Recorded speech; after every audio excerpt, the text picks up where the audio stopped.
dire warnings of a warming planet. Stories of melting glaciers, rising sea levels, endangered polar bears.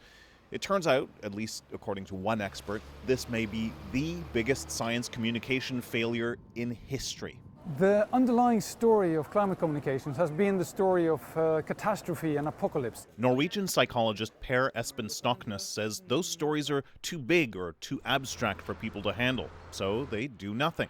Instead, he says, scientists should paint a more positive picture of a green future, where we get better quality of life with less resource use. And there will be a temperature increase. And this is what it Forget about rising sea levels and dying polar bears. I mean, you can mention it, but it shouldn't be the headline. Arnold Schwarzenegger says the climate change script needs a rewrite.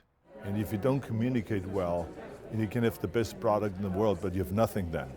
To convince skeptics and fellow Republicans in California, the state's former governor says he focused on pocketbook issues, things that hit home, like how going green can be good business. We've seen it in California that the green sector is producing 10 times the amount of jobs than any other sector in our economy.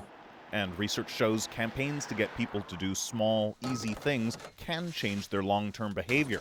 That's what the University of California is doing across its 10 campuses. More than 15,000 people have signed up for an online challenge to reduce their carbon footprint. I'm trying to walk more. Web conferencing instead of traveling. I've been making sure that I unplug all my chargers. I hope I can make a difference. It won't, not directly, according to Stoknes. What individual actions do is that they have a social rippling effect. In other words, the big ripple, putting pressure on companies and governments, starts with the small ripple, like Nikki Parrish buying her first Metro Pass.